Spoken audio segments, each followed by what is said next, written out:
제목이 틀의 전쟁인데요. 제목만 보면 목사님 무슨 말씀 하시려나 잘 모르시겠죠. 다 듣고 나시면 이해가 될 겁니다. 바른 교회의 첫 번째 핵심 가치가 무엇인지 아세요? 이 주보표에 보면 예배에 힘쓰는 교회입니다. 그래서 저희 교회는 예배를 정말 소중히 생각하고 바른 예배를 드릴 수 있도록 참 많이 노력하는 교회입니다. 예배는 이렇게 주일 예배처럼 형식을 가지고 의식적으로 드리는 공적인 예배가 있습니다. 그렇지만 또한 사적으로 또 교회적으로 바깥에서 삶으로 드리는 예배가 있습니다. 이렇게 주일 예배를 강조하다 보면 자연스럽게 우리가 사람이다 보니까 이것만을 예배라고 생각하고 평소에 삶은 그 예배라는 의식을 가지지 못하고 소홀히 하는 이런 경향들을 가지게 되거든요. 그래서 제가 올 한 해를 처음 시작하면서 여러분에게 삶으로 드리는 예배가 무엇인지를 좀 말씀을 드리고요. 우리가 함께 주일 예배든 또 삶으로 드리는 예배든 하나님 앞에서 진정한 예배자로 살아갑시다. 이렇게 도전하기 위해서 오늘 누가복음 말씀을 잠깐 쉬고 말씀을 전하게 되었습니다.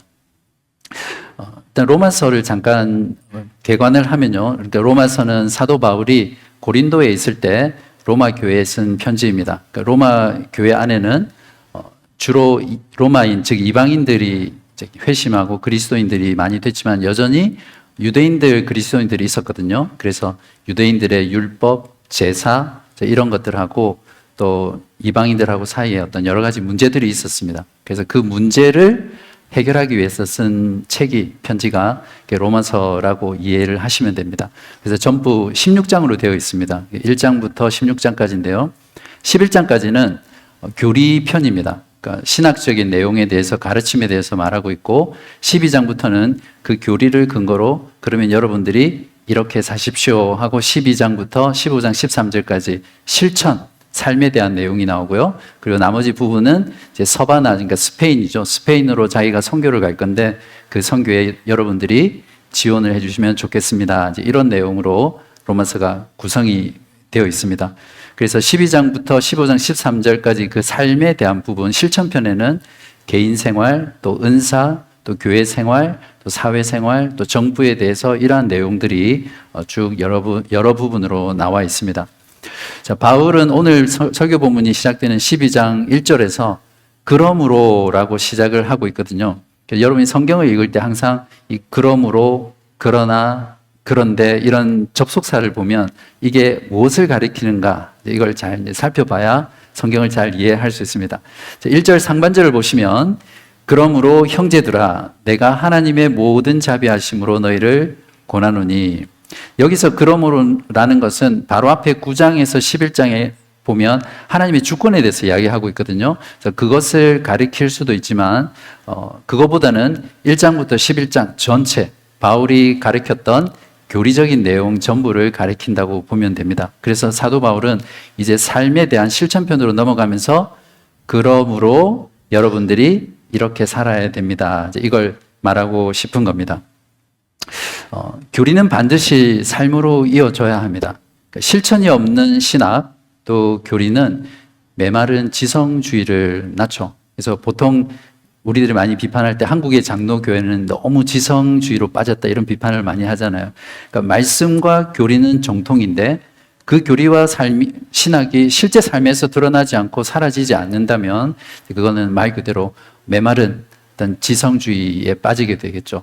거꾸로 생각해서 이런 교리와 신학이 없는 실천은 더 위험합니다. 여러분도 잘 아시겠지만 교리와 신학이 없는 이 실천은 맹신을 낳고 또 맹목적으로 신앙생활을 하게 됩니다. 이것은 자기 자신의 삶뿐만 아니라 다른 사람의 삶, 또 가정까지도 파괴할 수 있는 더 위험한 것입니다. 그래서 반드시 교리와 신학을 철저하게 배운 뒤에 그것을 실제 삶에서 적용하는 것이 너무 중요합니다. 바로 이것이 바울 스타일입니다. 바울의 다른 서신서들도 보면 이론편, 이런 교리를 설명하고 반드시 그 뒤에 실천에 대한 내용을 다루고 있습니다.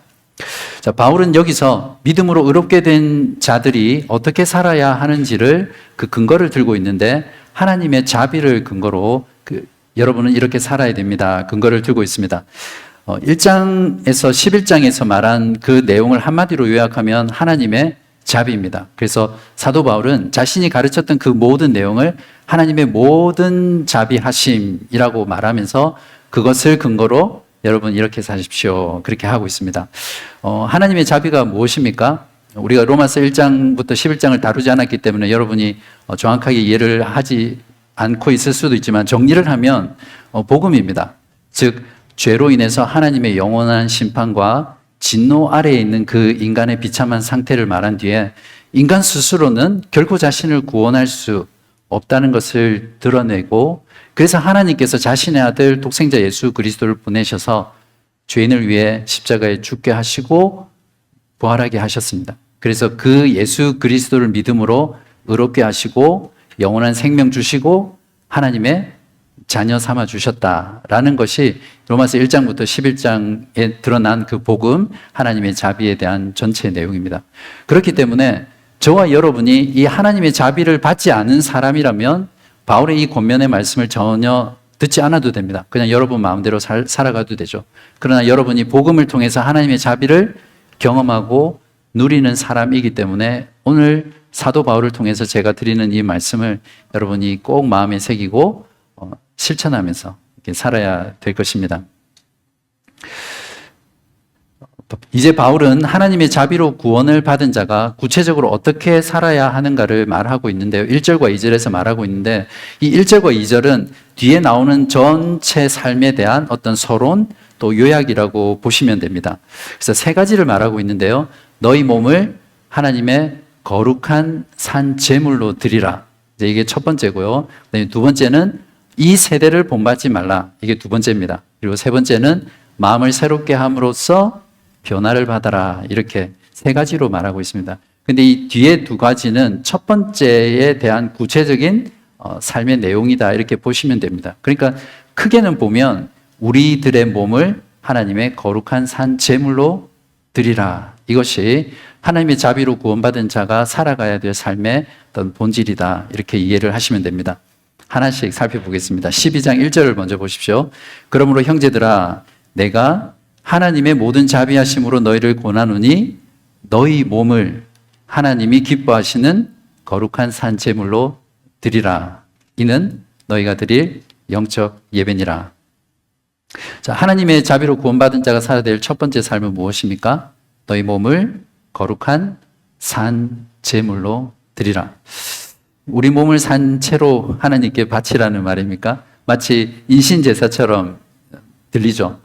구약 성경에서 하나님은 인신제사를 가장 혐오하고 미워했고 금지시켰던 내용입니다. 그러니까 말 그대로 인신제사를 말을 하는 것이 아니라 구약의 희생제사, 구약의 예배를 이렇게 비유적으로 신약의 예배로 끌어와서 신약의 예배의 의미가 어떤 것인지를 설명하고 있는 것입니다. 신약의 예배에서는 짐승을 죽일 필요가 없습니다. 희생 제물을 죽여서 피를 흘려야 될 필요가 없죠. 왜 그렇습니까? 하나님의 진노를 누그러뜨리기 위해서 누가 대신 희생 제물이 되셨습니까? 하나님의 아들 예수 그리스도가 우리가 당해야 될, 우리가 죽어야 될 희생 제물이 되셔서 모든 죄사를 단 한 번에 완성시키셨습니다. 그래서 신약의 성도들은 더 이상 짐승을 잡거나 피를 흘릴 필요 없이 그리스도 안에서 예배하면 하나님께 받아지는 그런 예배입니다. 그래서 우리가 그리스도께서 당하신 그 희생 제물 때문에 우리가 하나님 앞에서 이제 산 존재가 되었죠. 그래서 우리를 산 제물이라고 하는 것입니다. 그러니까 바울이 여기서 너희 몸을 거룩한 산 제물로 드리라는 이 말은 예수 그리스도께서 제물이 되어 산 존재, 생명 있는 존재가 된 저와 여러분이 그리스도 안에서 우리의 모든 삶을 바쳐서 하나님께 헌신하라라는 그런 의미입니다. 간단하게 말하면 우리의 삶 전체로 예배하라 이런 말이죠. 지난주 설교 본문 중에 예수를 위해서 자기 목숨을 잃어버리는 것하고 똑같은 내용의 말씀입니다. 자, 바울은 여기서 너희 몸을 하나님께 거룩한 산제물로 드리라고 하고 그 뒤에 뭐가 붙어 있습니까? 이는 너희가 드릴 영적 예배니라. 영적 예배라는 단어가 나옵니다. 근데 보통 여기서 우리가 영적이라고 번역했기 때문에 사람들은 뭔가 어떤 신비롭고 체험적이고 어떤 그런 spiritual한 그런 형태로 이해를 하는데요. 이 영적이라고 번역된 단어를 원어에서 보면, 제가 원어를 잘 한다는 걸 말씀드리는 게 아니라 여러분 이해하기 위해서 그냥 말씀드리는 건데요. 로기코스라는 단어가 쓰였습니다. 보통 영적이라고 할 때는 프뉴마토코스라고 해서 그런 이제 그 단어를 쓰는데요. 이게 다른 단어입니다. 그러니까 이 로기코스라는 단어는 여러분 로고스 아시죠? 말씀이라는 그것과 같은 어근입니다. 그래서 여기서 영적인 예배에서 영적이라고 번역이 된 이 단어는 합당한, 합리적인, 이성적인, 생각이 깊은 이런 뜻입니다. 그래서 이런 어떤 원어적인 단어의 의미를 바탕으로 이것이 너희가 드릴 영적인 예배다라는 이 말을 다시 번역하면 너희 몸을 하나님께 거룩한 산 제물로 드리는 것이 하나님께 마땅히 드려야 될 합당한 예배, 합리적인 예배, 이성적인 예배, 생각 있는 예배이다. 이렇게 이해를 하시면 됩니다. 그렇게 해야 여러분이 이 사도 바울이 지금 적고 있는 정확한 의미를 이해할 수 있습니다. 자, 우리의 몸을 그렇다면 거룩한 산 제물로 드린다는 것, 이것이 합당한 예배라고 했는데 과연 그것은 무엇을 말을 합니까? 자, 여기서 쓰인 몸이라는 단어도 소마라는 이제 그런 단어인데요. 이건 성경에서 어떤 육체, 육신, 신체 또는 시체를 가리킬 때 이 단어를 씁니다. 그러니까 사도 바울은 지금 우리의 몸을 산제물로 드리라고 말할 때 어떤 삶 전체, 존재 전체로 예배하라는 말도 포함이 되어 있지만 의미 속에는 사도 바울은 지금 몸을 강조하고 싶은 겁니다. 그러니까 우리 소위 말하는 육신 덩어리, 이 육체로 예배하는 것을 강조하고 싶은 거죠. 자, 몸을 산제물로 드린다는 것은 어떤 육신을 입고 살아가는 우리들의 일상의 삶, 가정, 사회, 직장, 또 여러분들이 만나는 모든 삶 속에서 우리의 몸을 하나님께 헌신하라, 바치라. 이렇게 이해를 하시면 됩니다. 어떻게 바칠 수 있습니까?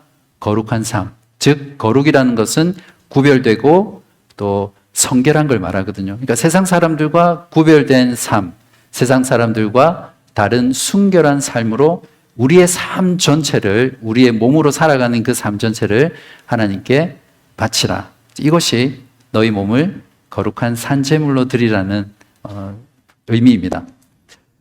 당시 로마 사람들은 플라톤 사상에 젖어 있었거든요. 그래서 몸은 무덤이다. 이런 생각을 가지고 살았습니다.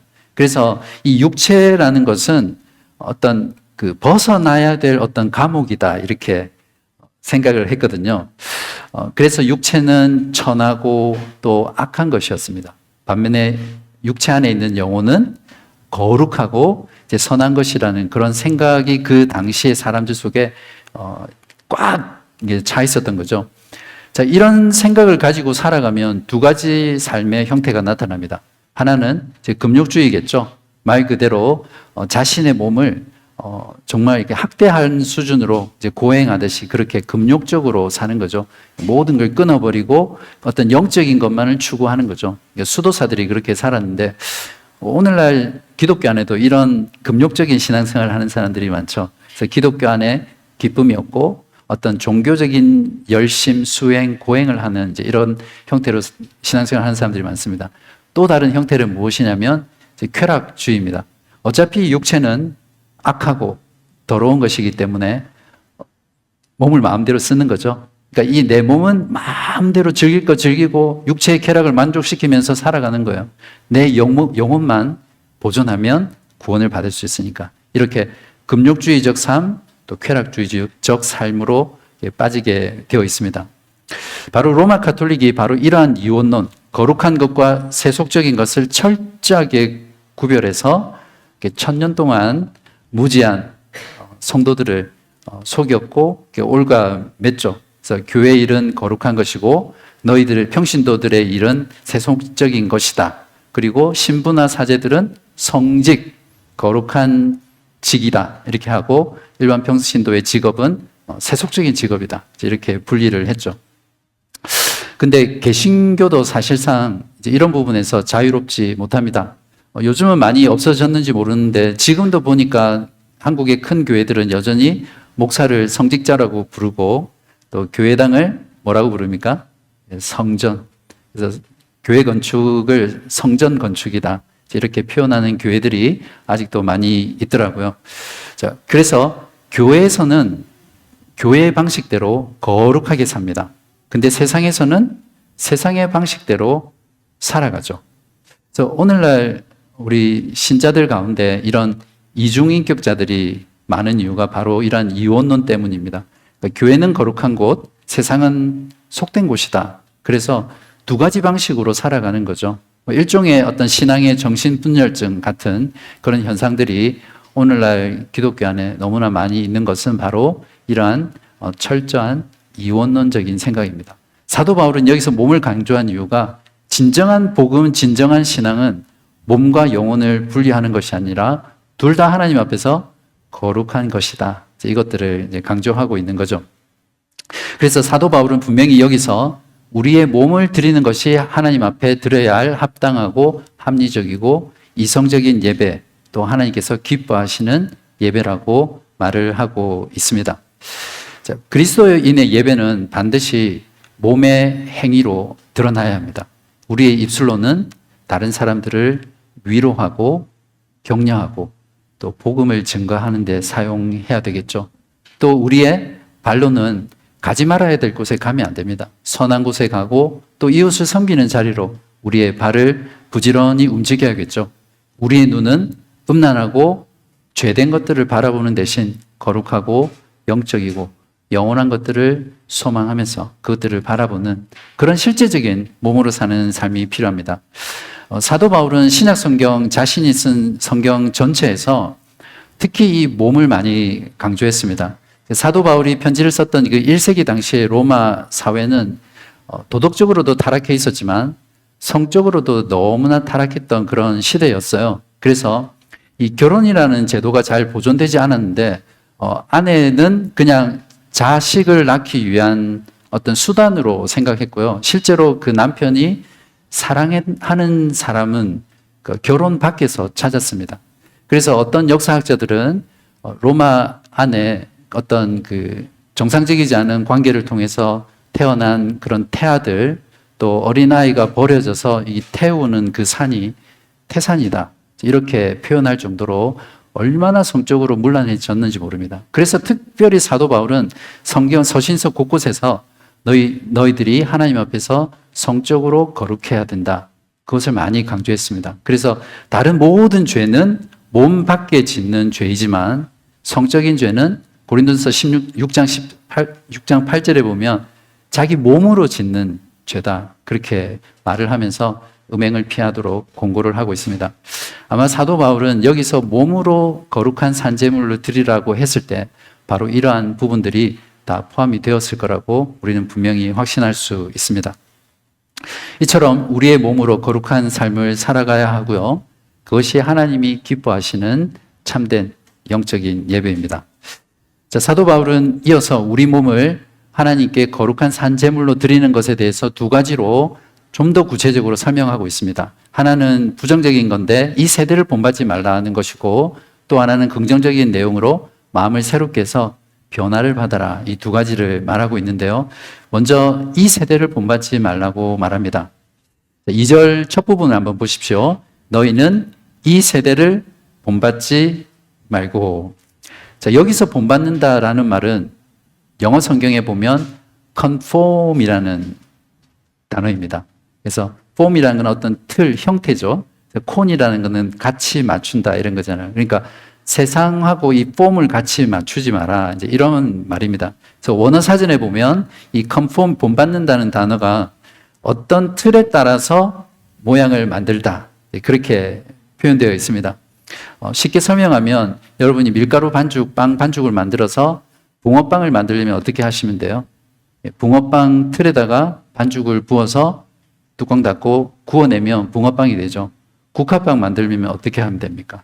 국화빵 틀에다가 반죽을 부어서 만들면 되죠. 이제 그것처럼 본받는다라는 것은 틀에 어떤 걸 부어서 형태를 만드는 그 말을 하는 겁니다. 그러니까 이 세대를 본받지 말라는 것은 이 세대의 틀에 따라서 자신을 맞추지 말라. 이런 말이겠죠. 자, 여기서 이 세대의 틀이란 무엇을 말합니까? 이 세대라는 것은 이 세상이라고도 말을 할 수 있겠죠.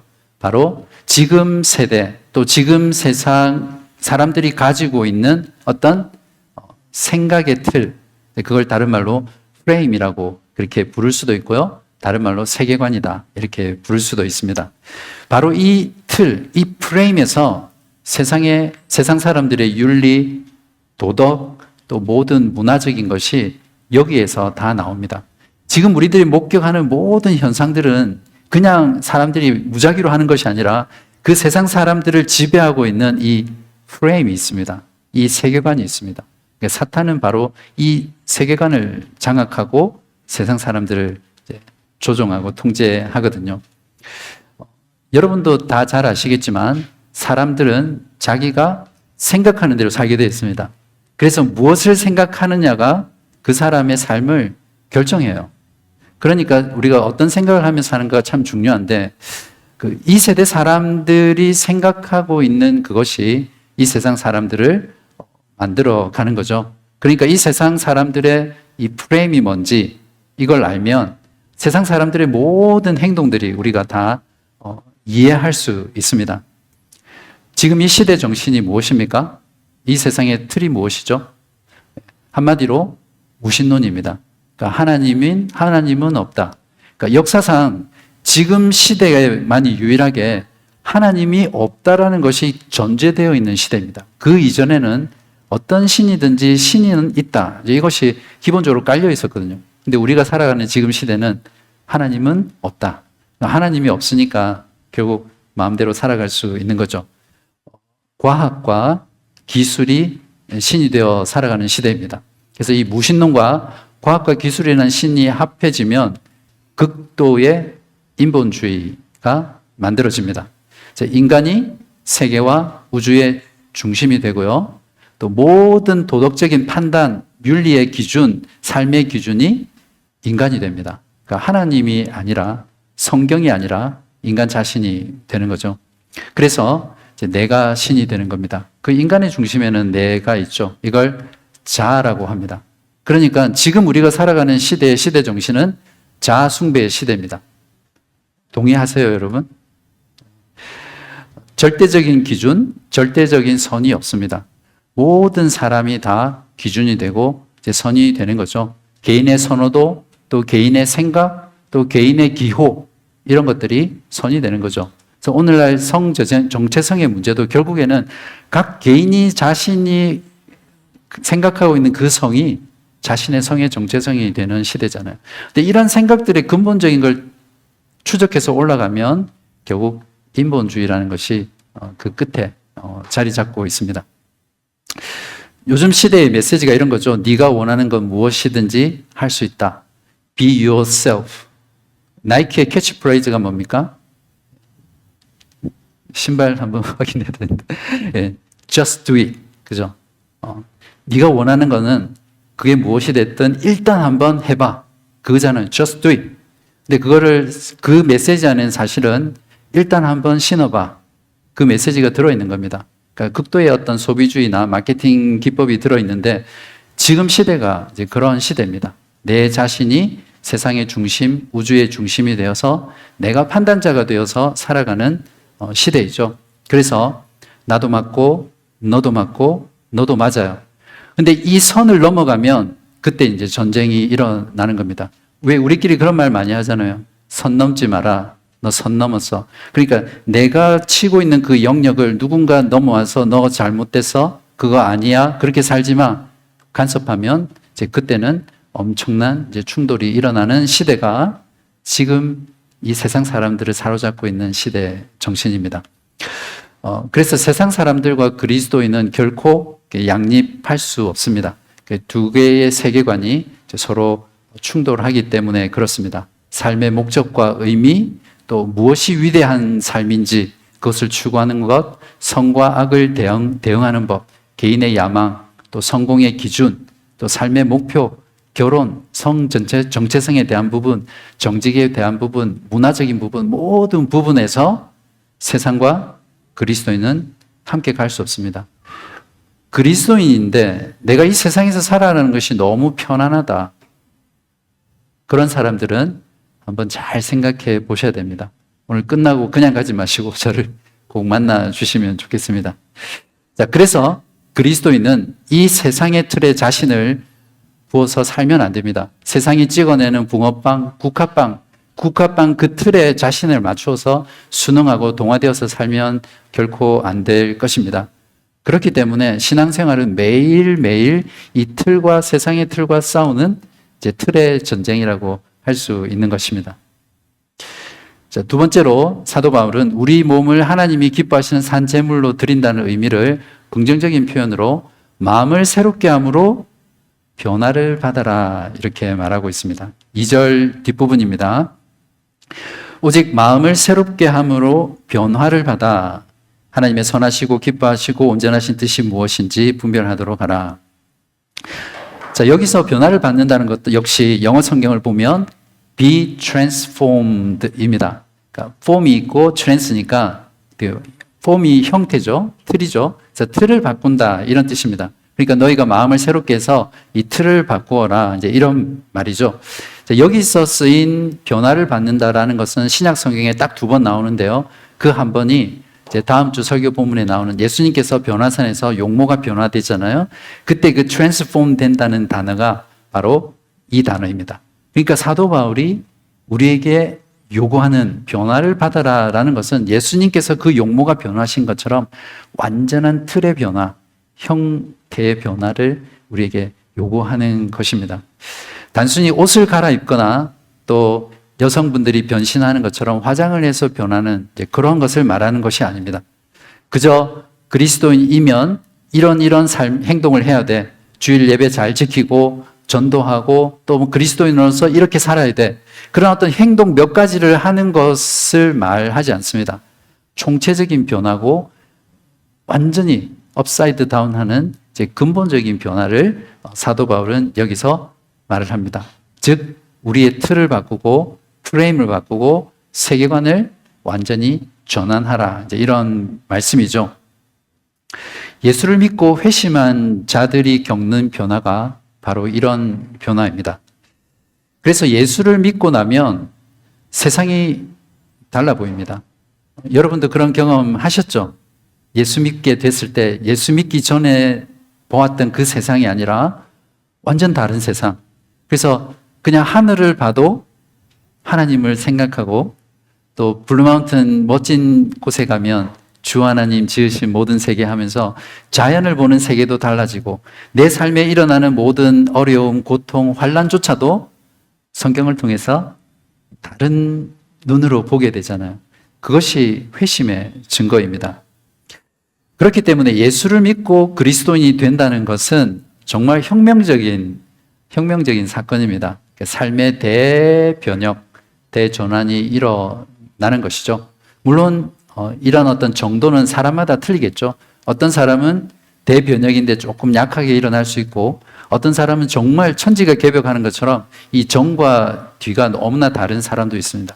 그러나 분명히 거듭나서 회심했다는 것은 삶에 이런 대전환이 있다는 것은 이제 분명합니다.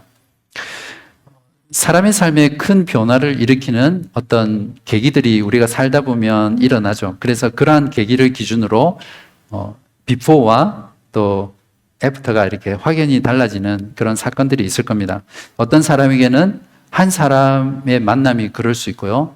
어떤 사람에게는 책 한 권이 그렇게 될 수 있을 것입니다. 또 어떤 사람은 그냥 지나가면서 스쳐가듯 누군가 했던 말 한마디가 그렇게 될 수 있고요. 또 어떤 사람에게는 설교 한 편이 자신의 삶을 그전과 그 후로 나누는 그런 경험들이 있을 겁니다.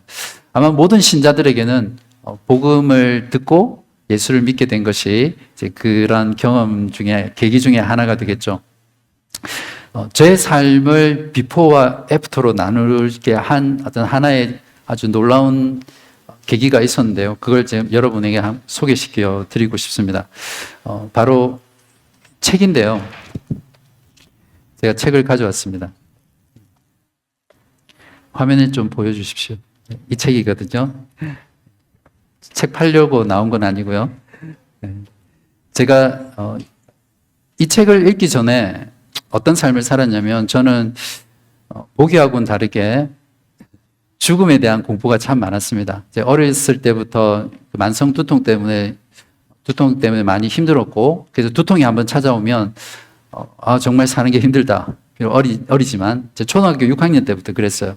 그래서 성인이 돼서도 어차피 사람이 죽을 건데 뭐 이렇게 열심히 살으면 뭐 하냐. 그걸 이제 염세주의라고 하죠. 패스미스트. 그런 사고방식이 많았었어요. 그러니까 삶이 좀 괴로운 거죠. 거기에다가 그 당시에 제가 대학을 다녔던 시대는 노태우 정권이었어요. 그러니까 지금처럼 아주 혼란스러운 시국이었습니다. 그래서 학교에 가면 늘 체류탄 가스 맞고 데모하고 보도블록 깨고 막 그런 어떤 상황 속에 살았죠. 근데 그리스도인으로서 그러한 시대를 살아가는 것이 저한테는 너무나 좀 혼란스러웠어요. 어떻게 사는 것이 기독교인으로서 이런 시대를 살아가는 것일까? 그래서 정의사회 구현을 위해서 저도 정말 열심히 학생운동도 하고 막 그렇게 했었죠. 이제 그렇게 혼란스러울 때 이 책을 가지고 성경 공부하는 그룹에 제가 초대받아서 공부를 하게 됐습니다.